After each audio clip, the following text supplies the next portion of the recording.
자, 오늘 하나님 말씀 보겠습니다. 창세기 31장 45절에서 55절 말씀입니다. 창세기 31장 45절에서 55절 말씀 한 절씩 교독하도록 하겠습니다. 이에 야곱이 돌을 가져다가 기둥으로 세우고 형제들에게 돌을 모으라 하니 그들이 돌을 가져다가 무더기를 이루매 무리가 거기 무더기 곁에서 먹고 라반은 그것을 여갈사 하두다라고 불렀고 야곱은 그것을 갈레시라 불렀으니 라반의 말에 오늘 이 무더기가 너와 나 사이에 증거가 된다 하였으므로 그 이름을 갈르에시라 불렀으며 또 미스바라 하였으니 이는 그의 말에 우리가 서로 떠나 있을 때 여호와께서 나와 너 사이를 살피시옵소서 함이라. 만일 내가 내 딸을 박대하거나 내 딸들 외에 다른 아내들을 맞이하면 우리가 함께 할 사람은 없어도 보라 하나님이 나와 너 사이에 증인이 되시느니라 함이었더라. 라반이 또 야곱에게 이르되 내가 나와 너 사이에 둔 이 무더기를 보라. 또 이 기둥을 보라. 이 무더기가 증거가 되고 이 기둥이 증거가 되나니 내가 이 무더기를 넘어 내게로 가서 해하지 않을 것이요 내가 이 무더기 이 기둥을 넘어 내게로 와서 해하지 아니할 것이라. 아브라함의 하나님 나홀의 하나님 그들의 조상의 하나님은 우리 사이에 판단하옵소서 하며 야곱이 그의 아버지 이삭이 경외하는 일을 가리켜 맹세하고 야곱이 또 산에서 제사를 드리고 형제들을 불러 떡을 먹이니 그들이 떡을 먹고 산에서 밤을 지내고. 같이 읽겠습니다. 라반이 아침에 일찍이 일어나 손자들과 딸들에게 입맞추며 그들에게 축복하고 떠나 고향으로 돌아갔더라. 아멘. 자, 오늘 드디어 창세기 50번째 연속 강해가 되겠는데요. 야복강만 건너게 하고 잠시 쉬었다가 다른 시리즈하고 다시 창세기로 돌아가도록 하겠습니다. 자, 오늘은 여러분과 함께 이렇게 관계에 대한 메시지를 같이 좀 나누도록 그렇게 하겠습니다. 자, 깨어진 관계를 회복한다는 것은 참 어려운 일입니다. 깨어진 관계를 회복한다, 쉬운 일이 아닙니다. 여러분, 사람을 새로 사귀는 게 편하겠습니까? 깨어진 관계 다시 회복하는 게 쉽겠습니까? 사람을 새로 사귀는 게 훨씬 쉬울 것 같다는 생각이 들 정도입니다. 깨어진 인간관계를 어떻게 회복하면 좋을까요? 라고 물어본다면 누구나 답을 쉽게 할 수 있습니다. 그러나 그 답을 자기가 실천하고 적용하는 일은 굉장히 어려운 일입니다. 누가 찾아와서 부모와 자식 간의 힘든 관계 어떻게 하면 좋겠습니까? 누구든지 조언해 줄 수 있지만 자기가 그것을 적용하기는 쉽지가 않습니다. 자, 사람과의 관계는 참 어렵고 복잡합니다. 그러다 보니까 관계를 회복하는 게 싫으면 어떻게 됩니까? 굳이 회복할 필요가 뭐가 있겠나? 그냥 이러고 서로 사는 거지. 그냥 뭐 송아지 형님 쳐다보듯이 멀뚱멀뚱 쳐다보고 사는 거지 뭐. 그냥 이렇게 쉽게 여기게 되기도 합니다. 하지만 하나님은 인간관계의 회복을 매우 중요하게 생각합니다. 아니 목사님, 하나님과의 관계가 회복되는 게 더 중요하지 않습니까? 저는 그렇게 생각하지 않습니다. 하나님은 우리가 인간관계를 회복하는 일을 매우 중요하게 생각하고 계십니다. 왜냐하면 복음이라는 것 자체가 그 본질적으로 관계의 회복이기 때문입니다. 원수되었던 하나님과 인간의 관계를 회복하는 일이었고, 그리고 또한 하나님은 우리에게 이방인의 뜰과 유대인의 뜰에 그것을 가로지르는 벽이 무너져서 한 교회를 이루는 일을 원하셨기 때문입니다. 그래서 우리는 이곳에서 어떤 형태의 차별과 분리가 존재하지 않는 바로 아름다운 믿음의 공동체를 이루어가는 일, 이것이 바로 복음의 본질이기 때문입니다. 그렇기 때문에 예수님은 당신의 관계의 회복을 원수까지 확장하셨던 것을 우리는 기억하기 때문입니다. 그래서 지난번 새벽기도회 때도 제가 드린 이야기인데 천국은 어떤 것인가? 천국은 뭐와 같습니까? 라고 제가 질문을 던졌는데요. 무슨 신학교 교수님들처럼 복잡하고 어려운 이야기를 말하는 게 아니라 예수님은 천국에 대해서 매우 심플한 스토리를 우리에게 주셨습니다. 바로 1만 달란트를 탕감해 준 왕의 이야기로 해주셨습니다. 여러분, 한 달란트가 6,200데나리온입니다. 1데나리온이 노동자 일당입니다.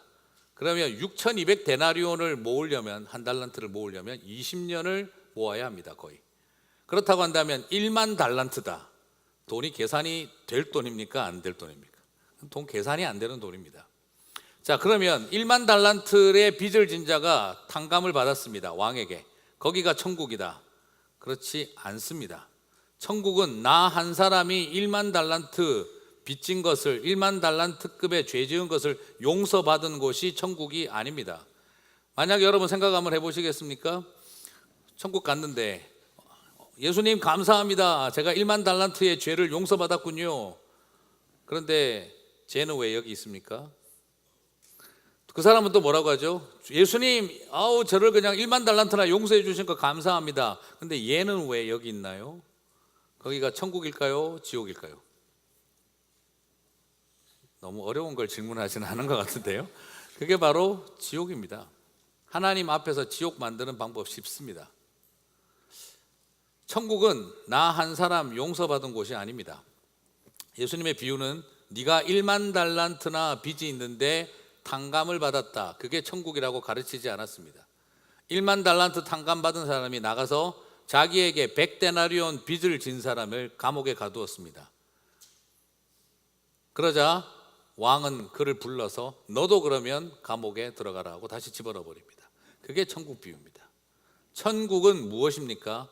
나 한 사람이 개인적으로 1만 달란트 용서받은 곳이 천국이 아니라 1만 달란트 용서받은 내가 100데나리온 빚진 내 친구를 용서하는 곳이 천국입니다. 천국은 나 하나 천국에 보내는 용서를 받게 해주기 위해서 천국 이야기를 예수님께서 내러티브를 하신 것이 아니라 1만 달란트 용서받은 네가 100데나리온을 용서하는 곳이 천국이라고 비유를 가르쳐 주신 것입니다. 사랑하는 성도 여러분, 이것이 굉장히 중요합니다. 꼭 기억하시기를 바랍니다. 내가 1만 달란트씩이나 용서받은 데는 천국이 아니고 내가 100데나리온을 나에게 손해를 끼친 자를 용서하는 곳이 천국입니다. 그곳이 오늘 예수님이 가르치신 비유의 핵심입니다. 우리는 이 점에 있어서 좀 심각하게 생각할 필요가 있습니다. 정약용의 그 목민심서에 보면은 이런 글이 있습니다. 밉게 보면 잡초 아닌 풀이 없고 곱게 보면 꽃 아닌 사람이 없으되 그대를 꽃으로 볼 일이로다. 털려고 들면 먼지 없는 이 없고 덮으려고 들면 못 덮을 허물 없으되 누구의 눈에 들기는 힘들어도 그 눈 밖에 나기는 한순간이더라. 참 대단한 표현이죠. 사람과의 관계가 참 힘들었던 귀양살이 인생이며 가톨릭 교인이었던 정약용이 썼던 글입니다.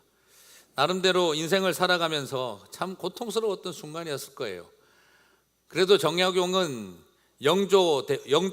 정조왕 시대 때, 이산이라고 하는 정조왕 시대 때 그래도 명색에 정말 신분 없는 세상, 계급 없는 세상, 그리고 거기에 권위주의 없는 세상, 행복한 모든 국민이 행복하게 사는 세상, 그런 세상 만들어 보려고 애쓰던 프랙티컬한 공부를 하려고 했던 이 정약용이 정조왕이 죽고 난 다음 어린 왕 순조를 가지고 그리고 당파 싸움과 파벌 싸움을 벌리며 자기를 귀양 보낼 때 그가 썼던 노래였습니다.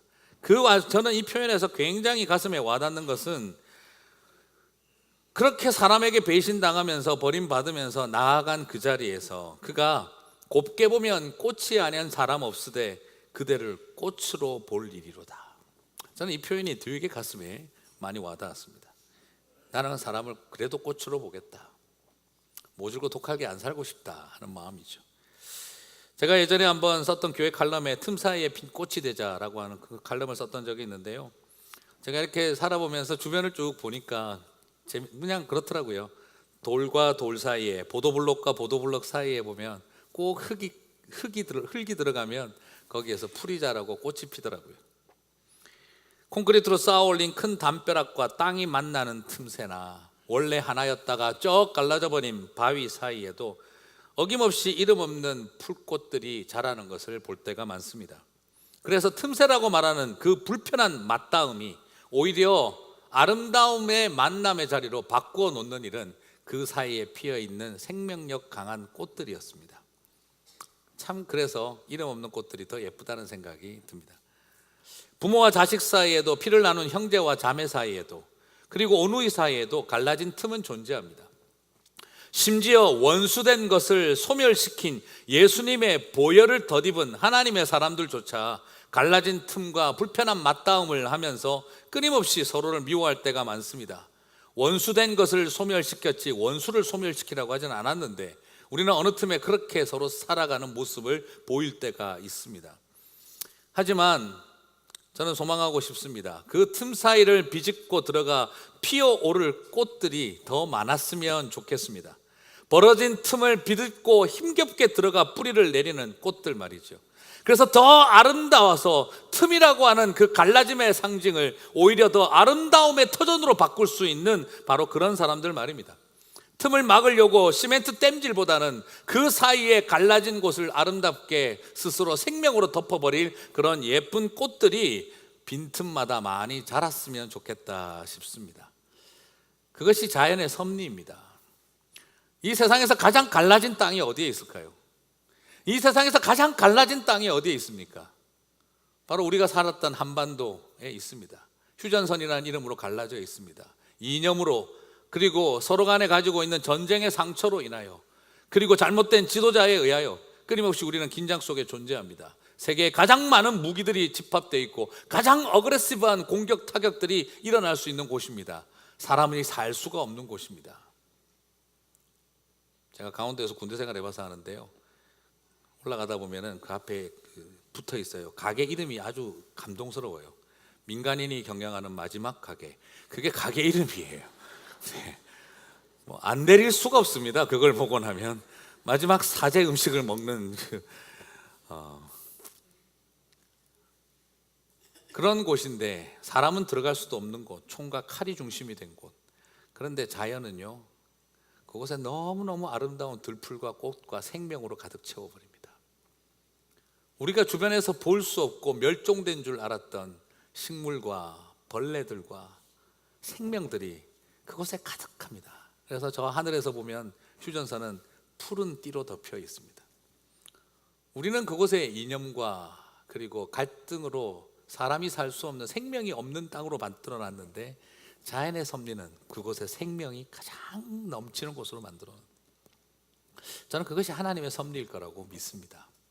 도무지 하나님 앞에 나아갈 수 없는 저와 여러분과 같은 갈라진 관계 속에 예수 그리스도께서 우리 가운데 그 갈라진 틈 사이에 나무 십자가를 통해 서로를 연결시켜준 아름다운 꽃이 되어주셨던 것처럼 오늘 우리에게도 동일한 그 사명을 허락하고 계시는 줄 믿습니다.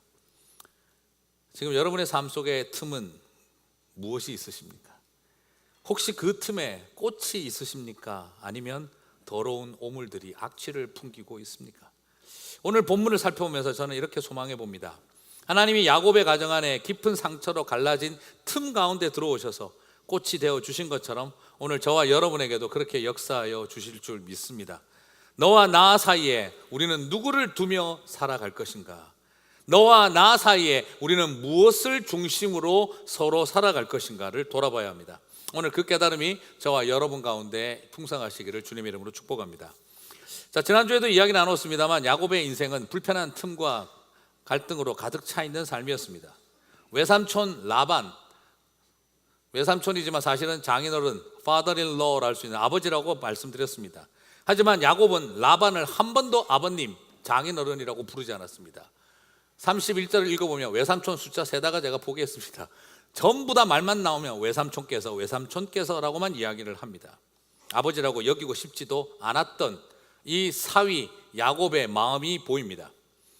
그리고 아내들과 대화에서도 그렇게 말합니다. 그대들의 아버지라고 표현합니다. 그대들의 아버지가 나를 10번이나 속였도다 라고 말을 합니다. 처남인 형제들과도 완전히 다 깨어진 관계였습니다. 그리고 또한 자기 자신의 처가집과의 관계만 깨진 게 아니잖아요. 그죠? 우리가 이미 알고 있는 것처럼 아버지 이삭과의 관계도 깨어졌고 형님 에서와의 관계는 이미 오래전에 끝장이 났습니다. 자, 여러분, 오늘 본문에서 하나님은 이 야곱의 가정에서 이 갈라진 관계를 회복시키시는 것을 시작하는 것을 보십니다. 왜 그렇게 하셨을까? 야곱을 믿음의 조상답게 세우기 위해서 하나님이 제일 먼저 하신 일은 무슨 하나님을 위해서 위대한 사명을, 위대한 사역을 하게 하신 것이 아니라 네 안에 갈라져 있는 관계들에게 하나님이 먼저 주목하고 회복시키는 일을 하고 계신 걸 발견하게 됩니다. 여러분, 믿음의 조상다운 일의 출발은 바로 무엇입니까? 하나님을 위해서 무슨 대단한 위대한 일을 하시는 게 아니라 우리 안에 회복될 수 없는 관계들을 회복하는 일이 하나님이 우리를 믿음의 조상으로 세우시는 첫 출발입니다. 여러분, 사실 그렇지 않으시겠어요? 사람 관계가 다 깨져 있는데 하나님 일이 되시던가요? 그게 비정상이죠. 된다면 비정상이죠. 사람하고 관계가 깨져 있는데 기도가 되시던가요? 사람하고 관계가 깨져 있으면 새벽 기도 가서 기도가 됩니까? 안 됩니다. 그냥 가서 앉아 있으면은 그냥 새벽 기도에 앉아 가지고도 김 집사가 그러면 안 되는데 아버지 그때 내가 왜 참았던가 주여 다음에 한 번만 더 해봐라 내가 그냥 두는가 아멘 하고 이러고 있는 우리의 상태가 많습니다. 어찌할까 내 마음을 우리 다 똑같으니까 그래요. 그래서 사람 관계 깨져 있으면 하나님 앞에 무슨 기도가 나옵니까? 와서 새벽 시간 내내 30분 40분 동안 묵상하고 복귀하다 집에 가는 때가 얼마나 많습니까? 그렇습니다. 하나님이 우리 안에 첫 출발은 사람과의 관계의 회복이었습니다. 실제로 한번 살펴보십시오. 이 믿음의 조상 집안 3대 집안 계속 제가 드리는 이야기지만 이 3대 내내 가정관계 당방이었습니다. 믿음의 조상 집안 아브라함, 이삭, 야곱 3대는 굉장히 자식 교육 잘했겠지. 전혀 그렇지 않았습니다. 이삭은 어땠습니까? 아버지 하시는 꼴 보기 싫어가지고 집 나갔습니다. 그래서 애굽으로 내려가다가 그랄 땅에서 하나님 붙잡아가지고 겨우 관계를 회복시켜 놓으셨습니다. 내가 네 아버지 아브라함과 했던 약속을 내가 너와 하리라 하면서 그 깨어진 관계를 붙들어 주셨습니다. 그랄 땅에서 자기도 나도 아버지 내가 그렇게 경멸하던 내 아버지랑 똑같은 인간이구나 하는 걸 발견하면서 그가 돌이키기 시작을 했습니다.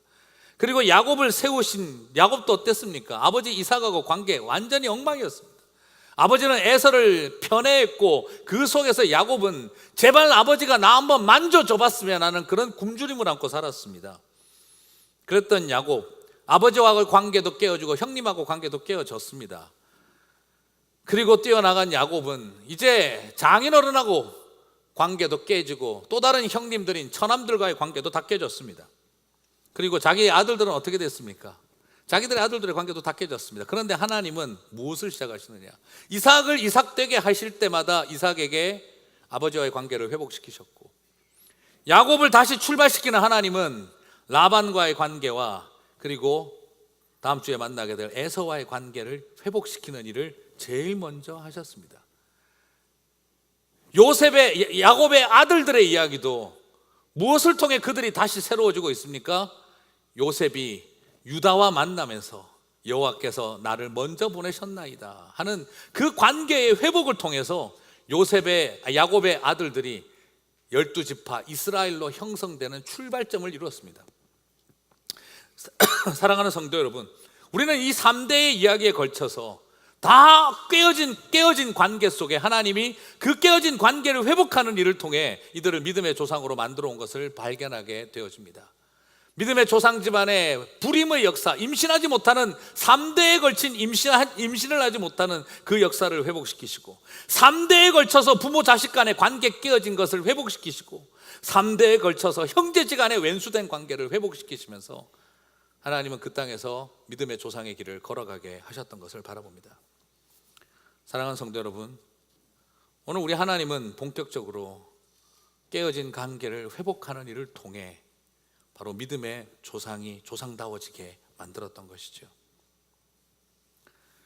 하나님은 이삭과 야곱과 그의 아들들이 인간관계의 회복을 통해 믿음의 조상다운 모습으로 세워져 가게 했습니다. 그러므로 여러분, 사람과 관계 포기하고 하나님 일 열심히 하려고 하지 마시기 바랍니다. 여러분, 우리가 하는 일이 무엇입니까? 교회에서 하는 일이 무엇입니까? 하나님과 깨어진 관계를 회복하는 일 아닙니까? 그리고 서로와 서로를 향해 미워하고 원수되었던 관계를 회복하는 게 교회 일 아닙니까? 그런데 깨어진 관계를 그대로 놔둔 상태에서 내가 하나님 일을 열심히 한다는 것은 그것은 또 다른 의미에서의 모순입니다. 야곱을 회복하시는 하나님은 무언가를 잘하는 프로젝트를 하기 위해서가 아니라 20년 한이 어린 분노의 관계를 회복하는 것을 통해 하나님은 야곱을 세우기 시작했습니다. 여러분에게 라반은 누구십니까? 내 가슴 속에 있는 20년의 한을 심어준 라반은 누구십니까? 특별히 가까운 사람이었기 때문에 내 사랑하는 사람들과 관련성이 있고 가장 힘들 때 나를 거두어 주기는 주었는데 가장 깊은 상처까지 줘버린 그 라반이 누굽니까? 20년 동안 10번을 속으며 사기당하며 참고 살아야 했던 내 삶의 라반은 누구입니까? 우리 하나님은 이 라반과의 관계를 새롭게 정리함으로써 야곱이 새 출발하도록 도와주고 계십니다. 오늘 그 은혜가 저와 여러분에게도 넘치시기를 주님의 이름으로 축복합니다. 20년의 상처와 한이 있었습니다.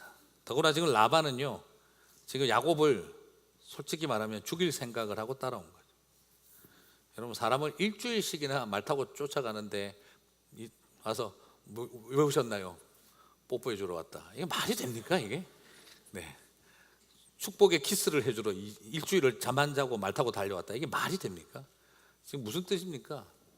이제는 부모고 자식이고 장인이고 사위고 다 필요 없이 너 내 손에 죽어라 하고 따라온 것이 라반의 발걸음이었습니다.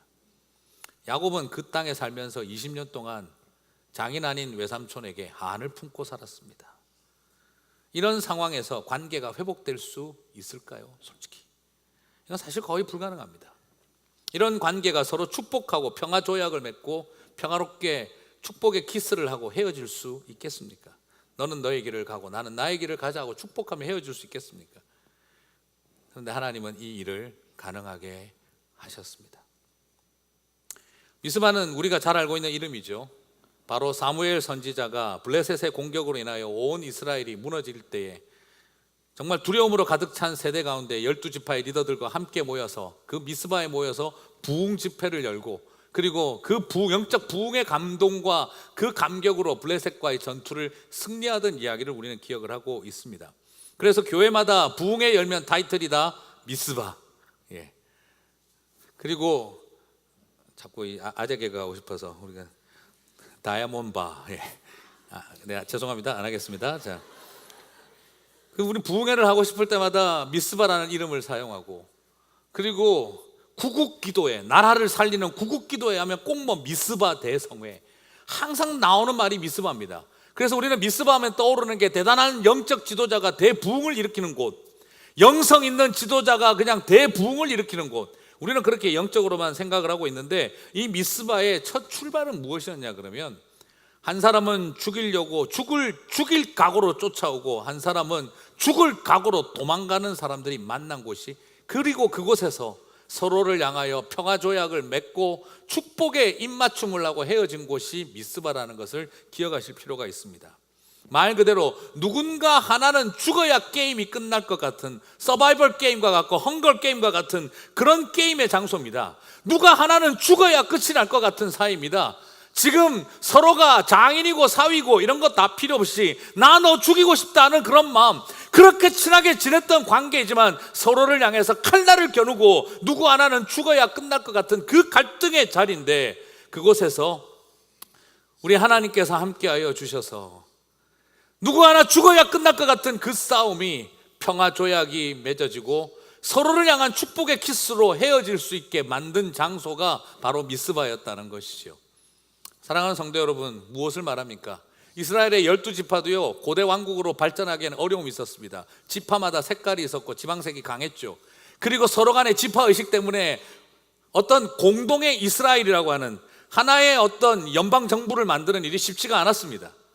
그럴 때 사무엘 선지자가 미스바에서 서로 죽고 죽이지 못하는 관계에 있던 사위와 장인이 평화조약을 맺은 그곳에서 12지파들이 함께 모여 성령의 은혜 안에 이스라엘 연방 국가를 만들어 갈 수 있는 토대를 마련할 수 있었던 것은 바로 이곳이 갈등이 서로로 누구 하나 죽였어야 할 피비린내가 나야 할 그곳에 평화가 맺어진 곳이 출발점이었다는 걸 우리는 볼 수가 있다는 것입니다. 그러면 저는 미스바는 어떤 곳인가? 서로 결단코 사랑하고 용서하고 평화를 말할 수 없는 사람들이 피가 흘러야 할 자리에 평화의 돌을 쌓은 곳이 미스바다라고 말씀을 드리고 싶습니다. 54절과 55절을 보니 야곱이 또 산에서 제사를 드리고 형제들을 불러 떡을 먹이니 그들이 떡을 먹고 산에서 밤을 지내고 라반이 아침에 일찍 일어나 손자들과 딸들에게 입맞추며 그들에게 축복하며 떠나 고향으로 돌아갔더라. 부모와 자식 간에 피비린내 나는 싸움이 나야 했던 땅에 같이 식사를 하고 같이 입맞추고 떠나가게 만든 땅, 그것이 바로 미스바라는 것이죠. 저는 그래서 오늘 여러분에게는 부탁을 드리고 싶습니다. 여러분의 삶에도 미스바가 있게 되시기를 주님의 이름으로 축복합니다. 저는 같이 먹는다는 게 참 좋은 것 같아요. 우리 세가족반이라고 하지 않고 우리가 세식구반이라고 하잖아요. 우리 교회는 가족이라는 표현 안 쓰고 식구라는 표현을 쓰는데, 패밀리, 우리 세 식구들한테는 늘 하던 이야기인데, 패밀리라는 말은 한국말 이렇게 번역을 하라 그러면 일본식 이제 말은 그 가족, 제가 말씀드렸죠, 그죠, 그 전에. 그리고 한국식의 표현은 식구예요. 먹을 식자에 입구자. 우리 먹고 사는 게 힘들어가지고 먹는 게 아니라 우리는 한솥밥을 같이 먹으면 패밀리라고 생각해요. 그래서 우리 한국 사람들은 동네라는 표현을 쓰잖아요, 그죠? 또 한번 드렸던 이야기인데, 동네가 그 동자가 뭐냐 그러면은 물 숫자에 같을 동자예요. 물이 같은 사람들이라는 뜻이에요. 먹는 물이 같다 이 말입니다. 마시는 물이 같은 사람들, 한 우물을 떠먹는 사람들. 저는 이게 참 좋은 의미라고 생각해요. 굉장히 성경적인 것 같아요. 밥을 같이 먹고 물을 같이 먹는 사람, 떡과 잔을 같이 하는 사람, 그게 식구입니다. 오늘 여기서 바로 그 식구가 이루어지는 곳, 이것이 바로 미스바입니다. 사랑하는 성도 여러분, 여러분에게 미스바가 있으십니까? 내 신앙의 여정 속에 누군가 하나 죽었어야 끝날 것 같은 싸움을 평화의 식탁으로 바꾸어 놓은 미스바가 있으십니까? 상처만 있고 20년의 한만 남아있는 삶이 아니라 20년의 한이 10번이나 속았던, 아버지라고 불러야 될, 장인이라고 불러야 할 사람을 향해 20년 동안 한을 품고 살았던 그 삶의 자리를 같이 식탁을 함께한 자리로 바꿔놓은 미스바를 세우시는 여러분이 되시기를 주님의 이름으로 축복합니다. 한마는 20년의 세월이, 그래서 야반도주하며 도망쳐 나왔던 그 발걸음이 미스바를 세우는 발걸음이 되시기를 주님의 이름으로 축복합니다. 오늘 이 말씀은 굉장히 부담스럽고 힘듭니다. 미스바는 그냥 영성 넘치는 부흥회를 하는 곳이 아니라 먼저 20년의 한을 식탁의 자리로 풀어놓은 곳이 되어야 합니다. 그러면 여러분, 내가 혼자서 이 미스바를 세울 수 있을까요? 오늘 내 큰 결단하고 내가 미스바를 세우리라, 그렇게 되어지지가 않습니다. 오늘 미스바를 세우는 과정을 오늘 창세기 기자는 조금 세밀하게 설명하고 있습니다. 45절과 46절을 한번 보십시오. 제가 읽겠습니다. 이에 야곱이 돌을 가져다가 기둥으로 세우고 또 그 형제들에게 돌을 모으라 하니 그들이 돌을 가져다가 무더기를 이루매 무리가 거기 무더기 곁에서 먹고, 또 먹었다는 이야기가 나오죠.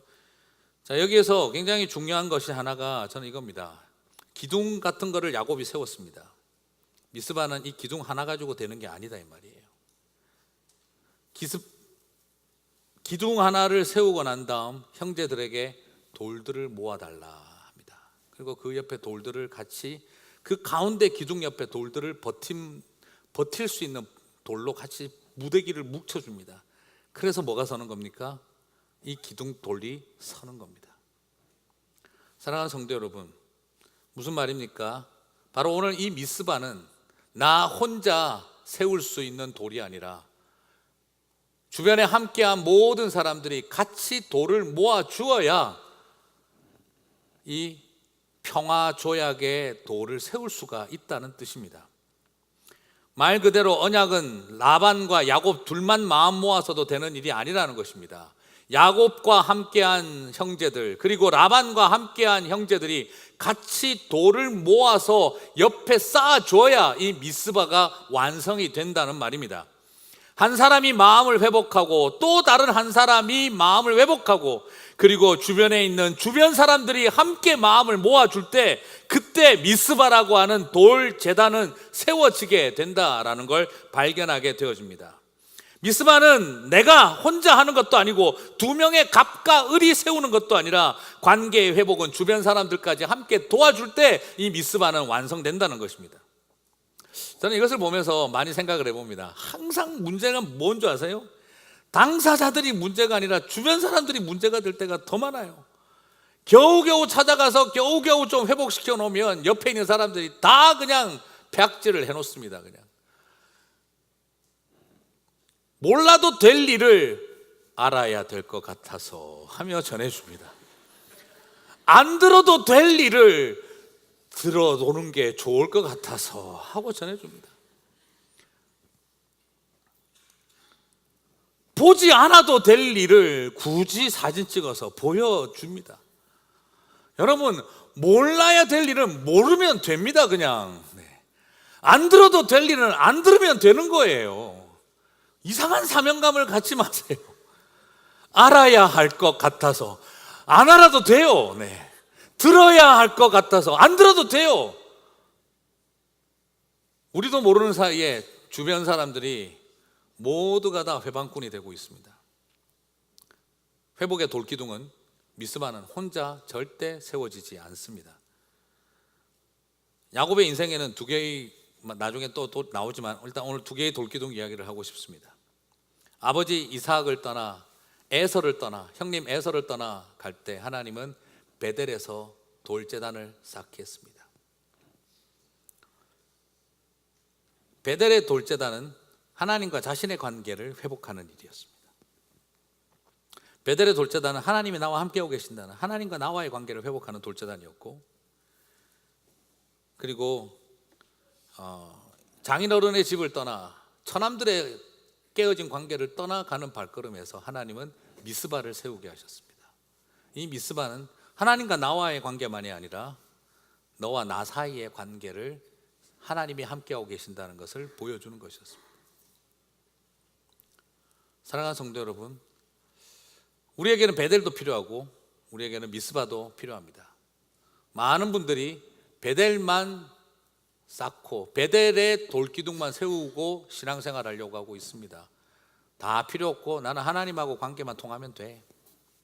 부모고 자식이고 형님이고 아버지고 형님이고 다 필요 없고 나는 하나님과 관계만 만들어가면 돼 라고 생각하시면 안 됩니다. 하나님은 베델에만 돌기둥을 세우게 하신 것이 아니라 하나님은 미스바도 세우게 하시는 분이십니다. 하나님은 나하고의 관계만 형성하게 하는 분이 아니라 너와 나 사이에 중재자의 역할로서 미스바를 세우게 하시는 분이십니다. 저는 이것을 바라보면서 여러 생각을 했습니다. 나와 하나님 사이에 베델도 있어야 하고 너와 나 사이에 하나님이 계시다는 미스바도 있어야 하는구나 하는 걸 발견합니다. 사랑하는 성도 여러분, 오늘 저와 여러분에게 베델과 미스바가 다 존재하시게 되기를 주님의 이름으로 축복합니다. 사실 이거 보면 야곱을 이렇게 보면 마음이 아파요. 이민자잖아요. 베델과 미스바가 다 이민의 서름이 담겨 있어요. 형님 아버지하고 관계 깨져서 집 떠나는 날 하나님이 베델을 세우게 하셨어요. 그리고 장인어른과 처남들과 관계 다 깨어져서 도망가던 곳에서 하나님은 미스바를 세우게 해주셨어요. 이민을 떠나면서 부모와 관계가 다 깨어져서 이민 떠나면서 하나님이 베델을 세워주셨고, 처갓집과 관계 다 깨져서 야반 도주하는 자리에 찾아오셔서 미스바를 세우게 하셨습니다.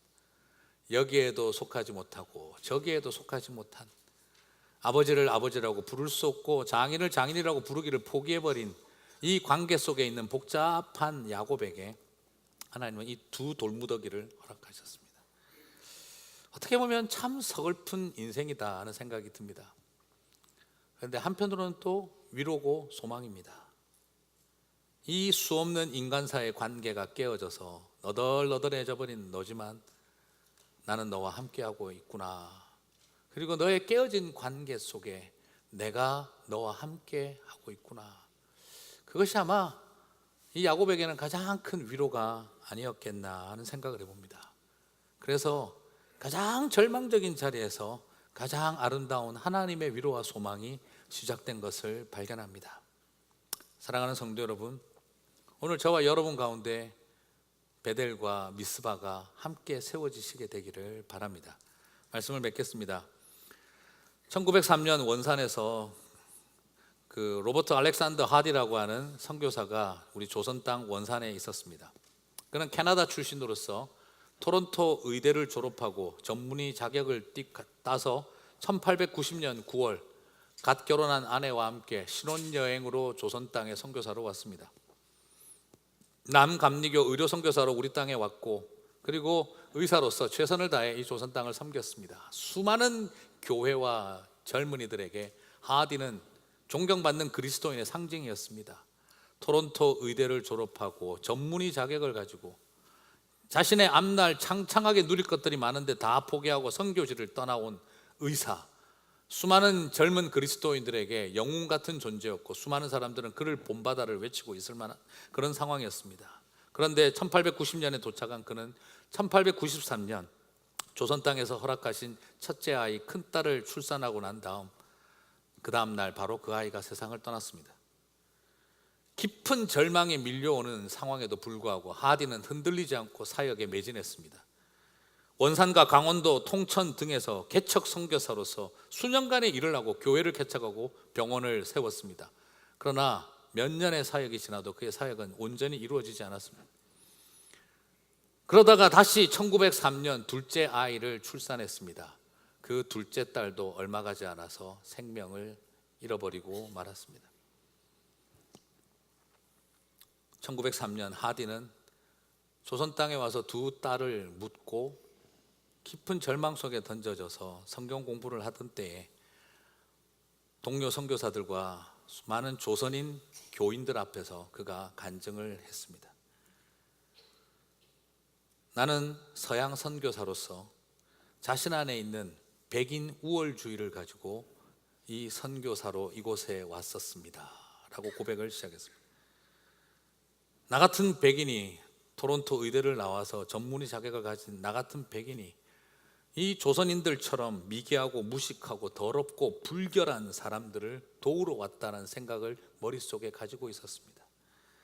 나는 하나님의 능력을 의지하기보단 제가 가지고 있는 의술과 능력을 의지한 자만심으로 가득 찬 사람이었습니다. 그러나 제가 가진 의술은 죽어가는 대 두 딸을 살리지를 못했습니다. 제 열심으로, 내 헌신으로 열심히 했던 개척 사역은 다 실패했습니다. 하나님께서 내 가슴 속에 도전하셨습니다. 내가 얼마나 섬겨야 할 조선인들을 사랑하지 아니하고 경멸했던 사람이었는지. 그래서 나는 오늘 여러분에게 용서를 구하고 싶습니다. 저는 여러분을 사랑하지 않았고, 여러분을 미워했고, 여러분을 더럽게 여겼습니다. 이런 마음으로 제가 선교사라고 와 있었습니다. 여러분 저를 용서해 주십시오 라고 그가 고백했던 것입니다. 그 고백이 수많은 다른 선교사들에게 자기 안에 숨어 있었던 우월주의를 다시 고백하는 회개의 역사를 일으켰고, 그리고 그 모습을 지켜보던 조선인들이 자기들 안에 있었던 죄를, 깨어진 관계들을 회복하는 일을 통해 하나님은 평양 부흥의 역사를 일으키셨습니다. 이어지는 도화선이 되게 하셨습니다.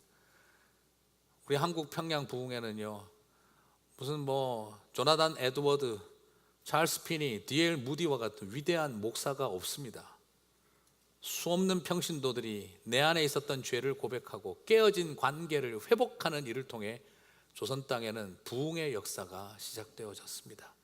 참된 부흥은 내 안에 있었던 우월의식과 교만을 고백하며 용서를 구하는 것이 바로 부흥의 출발이었습니다. 우리는 부흥을 만들어내려고 하지 않고 내가 바로 그런 존재였음을, 관계를 회복하는 일을 통해 선교사와 조선인들의 관계가 회복되어지는 일을 통해 하나님은 부흥의 역사를 시작하셨던 것을 기억합니다. 미스바는 특별한 영성이 넘치는 땅이 아니라 바로 관계가 회복되어지는 땅입니다. 사랑하는 성도 여러분, 깨어진 관계로 열심히 일하는 곳에 어떤 부흥도 없습니다. 깨어진 관계 속에서도 열심히 일해서 뭔가 부흥 같은 게 보였다면 그것은 인간의 열정과 인간의 성공밖에 없는 것입니다. 사랑하는 성도 여러분, 미스바는 틈 사이에 만들어진 돌무더기입니다. 틈 사이에 만들어진 돌무더기가 미스바입니다. 그 틈 사이에 쌓아 올린 돌 무더기가 부흥의 진원지였습니다. 사랑하는 성도 여러분, 여러분들이 바로 그 미스바를 만들며 살아가시게 되기를 바랍니다. 그리고 그 미스바가 여러분의 가정과 교회와 일터와 삶의 자리마다 세워지시게 되기를 바랍니다. 나 한 사람과 하나님의 관계를 만들어가는 베델만이 아니라 너와 나 사이에 하나님이 계신다는 것을 고백하는 미스바가 세워져 갈 때 참된 부흥의 이야기가 우리 가운데 시작되리라고 믿습니다. 오늘 그 미스바의 사람들이 되시기를 주님의 이름으로 축복합니다.